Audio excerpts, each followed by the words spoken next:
So hi, everybody. Thank you for joining us tonight. I'm very excited about introducing our next guest speaker.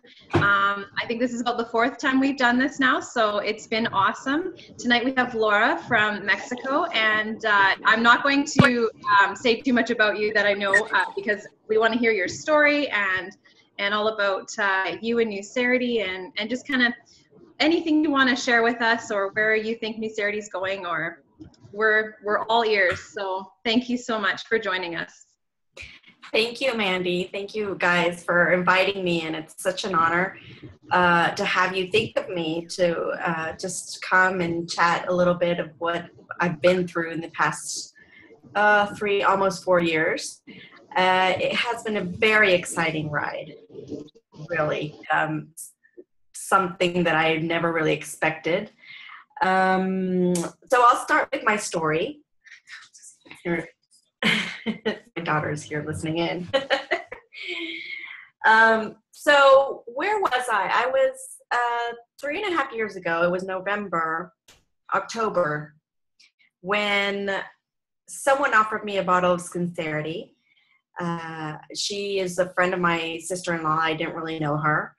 And since I do have very sensitive and dry skin, and with my pregnancies, I guess my skin changed, and the products I use, because I usually took good care of my skin, they weren't working. So I decided to just stop taking care of my skin altogether, right? Because I had little kids growing up, and I guess you just stop taking care of yourself, right? So my priorities has changed, and my skin was starting to show that I wasn't taking care of it.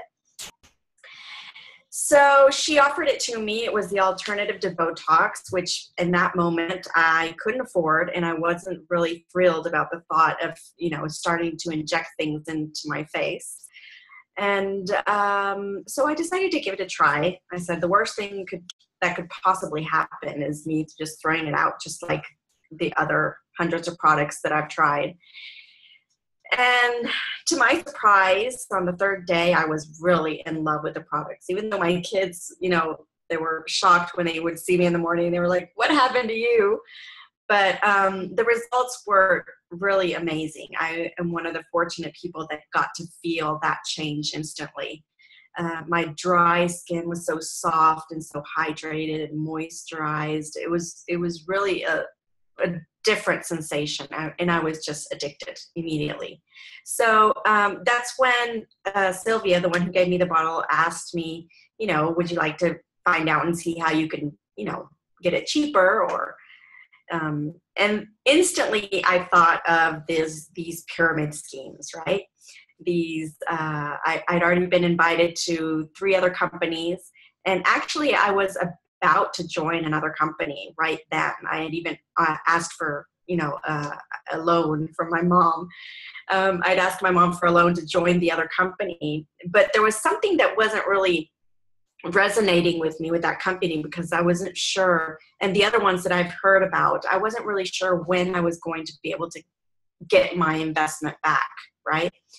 So I went to the meeting and we had coffee. She explained the product to me, how it works, everything about it.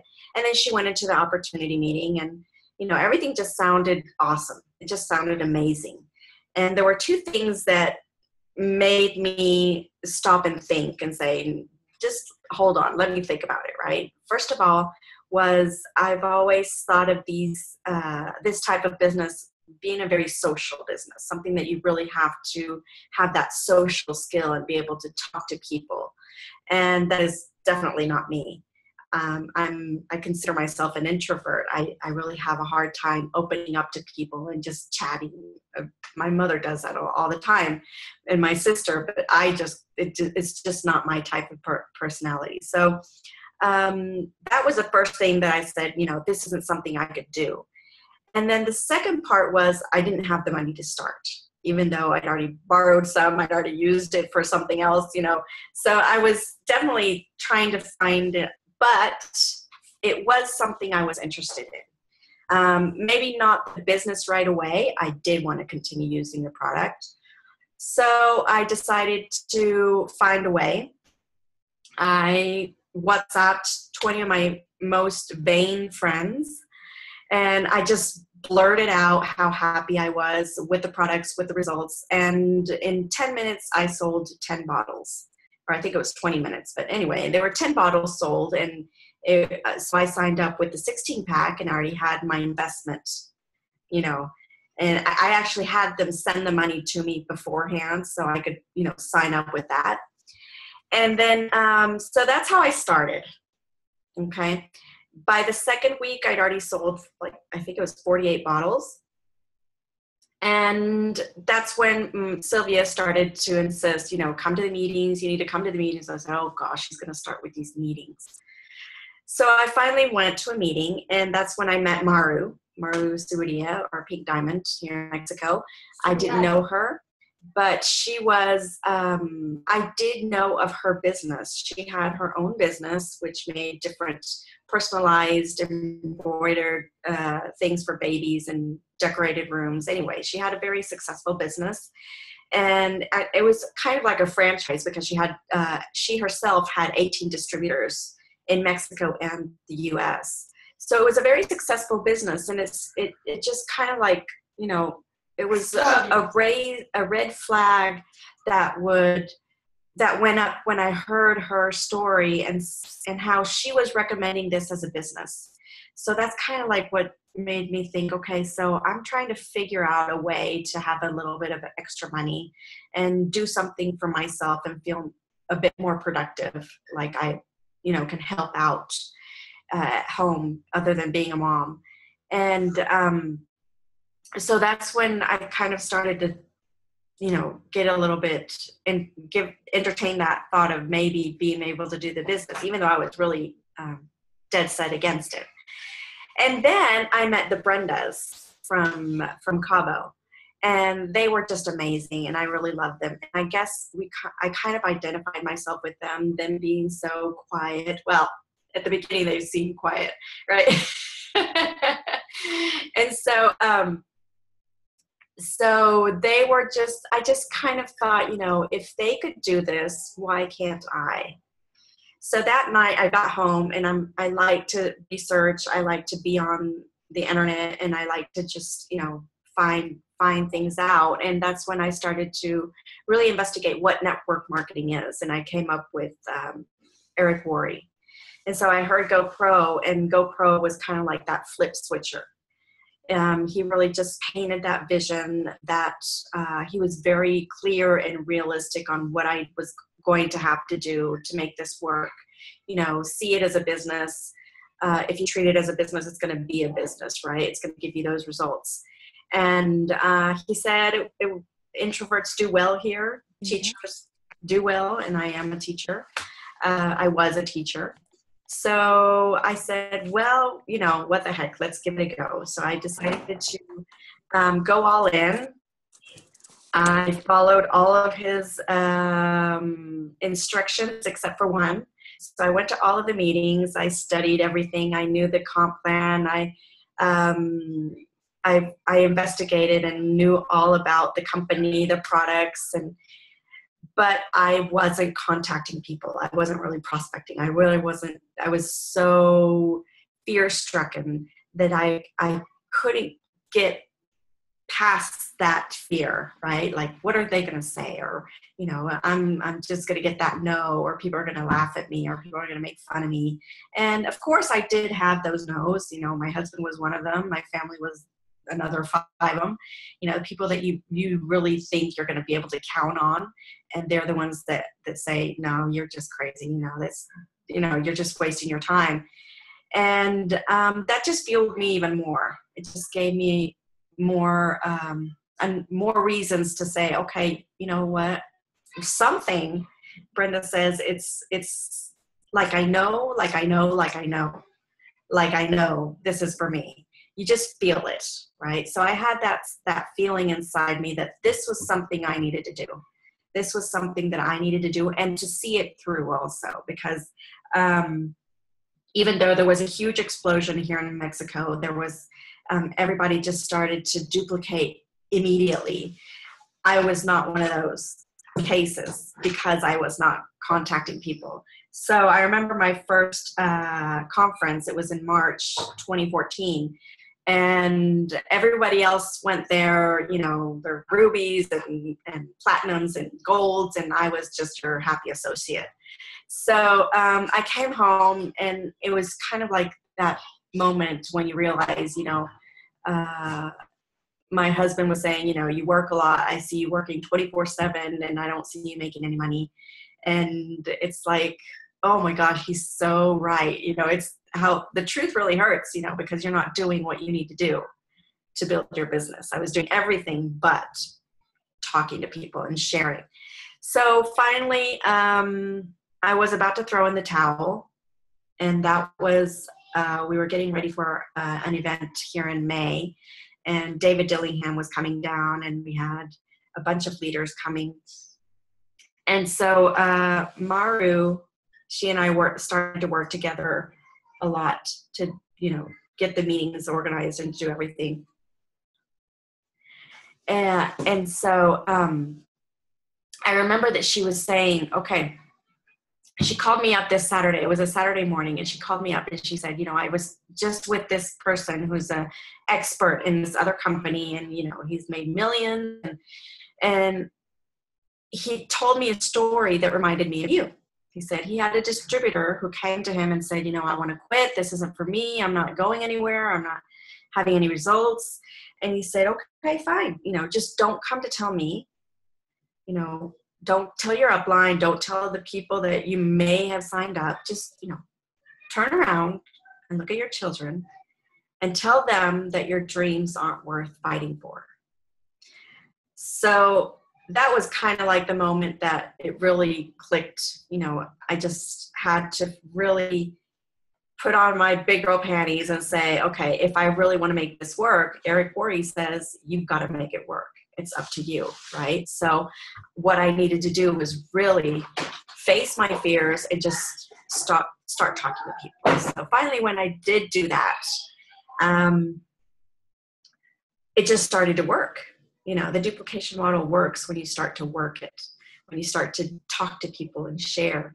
And so that brought that teamwork, and I was able to work with Maru and other people who were more extrovert than I was. They helped me find my voice while I found it, you know, in the meanwhile. And so basically they helped me, and along with my team. Of course, I couldn't have done this by myself, not by a long shot. This is all about teamwork, from your upline, your downline, your cross lines. And so to make a long story short, I had a goal. My goal was to reach Emerald in 4 years, because Eric Worre said it would take about that long. And to my surprise, with the teamwork and the momentum that we had created, I was able to surpass that goal. And almost 2 years into the business, I was diamond.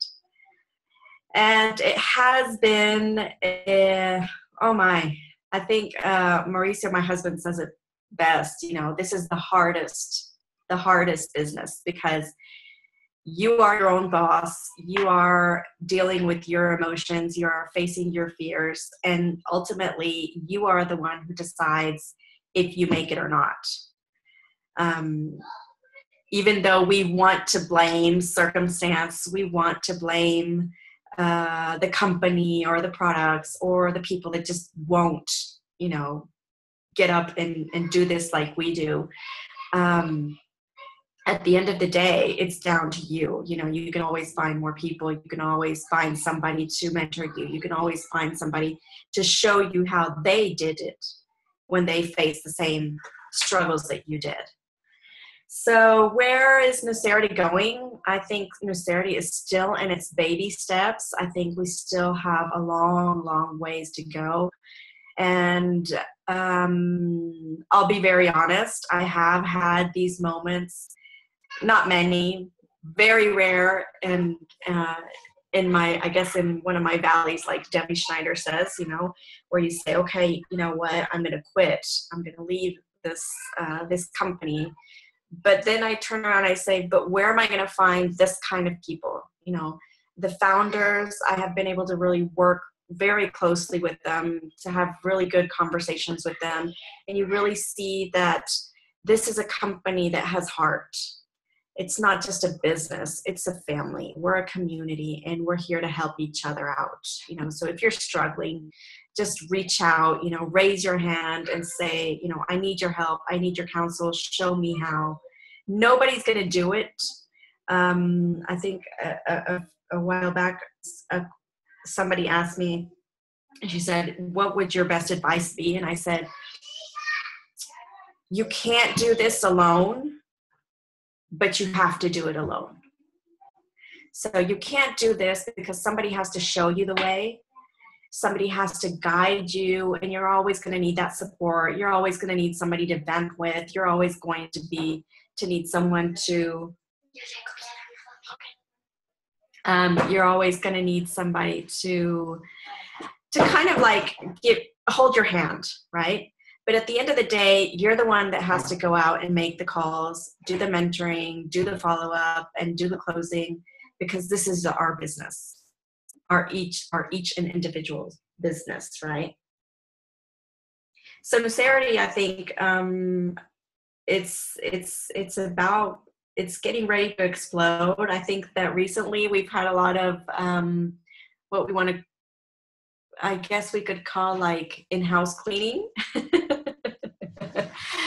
Eric Worre says crisis gets rid of the bad leaders, especially here in Mexico. We've been kind of like weeding out the people, and it really helps to find out who really wants to do this, who's really committed, who are you going to invest your energy, your time, and your commitment to.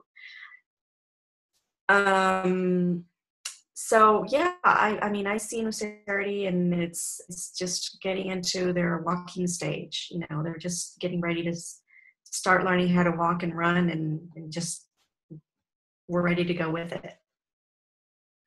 I wanted to add 3 things. My 3. If you would ask me, what would your advice be other than that, what I just said? I would focus on 3 things. And I guess they all come down to 1, which is stay connected.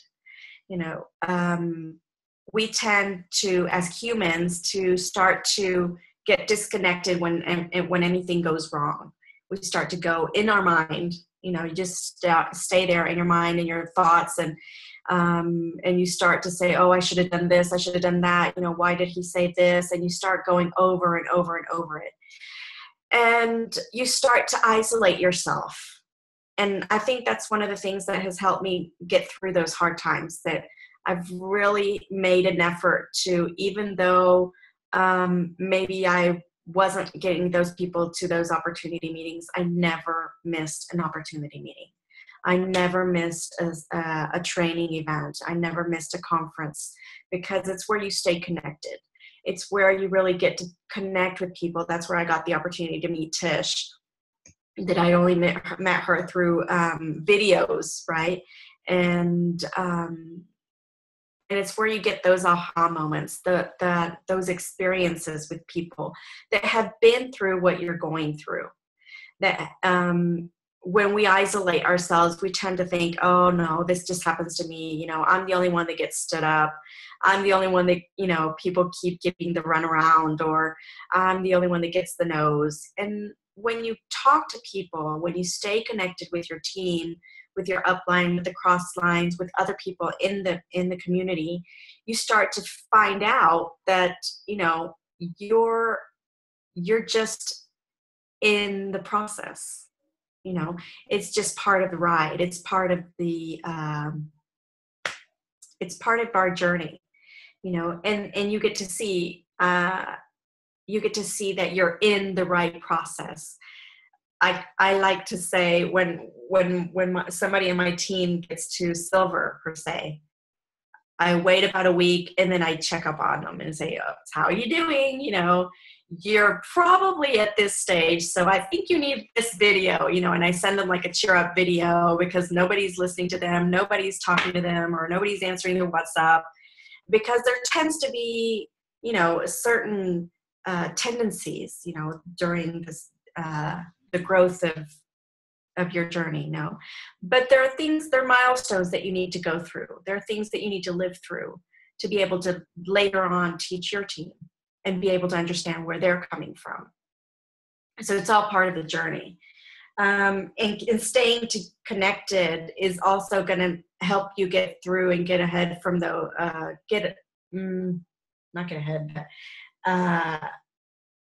get over those dream stealers, right? The people that keep saying, no, you're crazy, you're not going to do it, you're just wasting your time. Because there's going to be a lot of those. There's going to be a lot of those. And once you stay connected, your group, your team is there to keep you focused on your goal. And so stay connected, have a support group, and just don't quit. That's kind of my philosophy. Don't just have a dream and a goal. I try to think of my goal. My goal is don't quit. Because if you have that as a goal, you're going to find any way to make it work, because you're just not quitting. That's just not an option. People always tend to think, the grass is greener somewhere else, maybe another company, maybe another team, maybe another, another mentor. But really, it's going to be better where you water it, where you take care of yourself, when you really build up your skills, your ability, your team, your personal growth, right? That's what we always talk about. A lesson that I learned recently, I can't remember who helped me see this, but is don't give other people or circumstances the power over your dreams. We're always trying to say, oh, well, my mentor isn't mentoring me, or she's not listening to me, and she's not patting me on the back, and or my team's not responding like I wish or like I hoped. We're always giving that power of my success to somebody else. Why should I have to depend on somebody else to have success? That's kind of like what my lesson was, right? If you want to have success, you've got to really go out and get it. And usually it just means that you have something to learn, right? Like a skill or some knowledge that you need to find out. So if I can do this, anybody can do this. That's, I guess, the bottom line. And I believe that when there's a will, there's a way. And we just have to find the way. We just have to find the way to make it work. And it might take one try. It might take 5. It might take 1,000,000. It might take 3,000. I don't know. But as long as you keep trying and you keep on the same road, as long as you don't quit and you always try to find a way, you're going to get there. So I guess that's all I got. That was awesome. Thank you so much. I know my takeaway, or one of my takeaways, because I've got a whole page here, I was writing down notes and stuff, but I love how you did say stay connected. And the other thing that you said that I really liked was you can't do this alone, but you have to do this alone. Yeah, I love that. So, hey, Mandy, this is Jeannie. Can I just say thank you? I literally had goosebumps. I have no idea what I've done. I've lost my video. I'm on my phone, but I just want to say thank you. What you've just told us is not just inspirational, but it's exactly what we needed to hear. I'm a teacher, and you know what? We all get into a slump, but I just think that everything you just told us is amazing, and I just want to say thank you. Oh, thank you. Thank you guys for having me. It's my pleasure. And definitely when I've been in a slump and I see also my team members in a slump, it's always something you need to learn. It's always something you need to learn, because I don't remember who said it also, but it stuck with me a lot, is what takes you to one rank is not going to be enough to take you to the next one. So it's, even though they're the same actions that we need to keep doing, we need to keep contacting, keep prospecting, keep closing, keep mentoring, keep doing that follow-up. But the skills that you need, for example, it's not the same skills that you need to get to silver.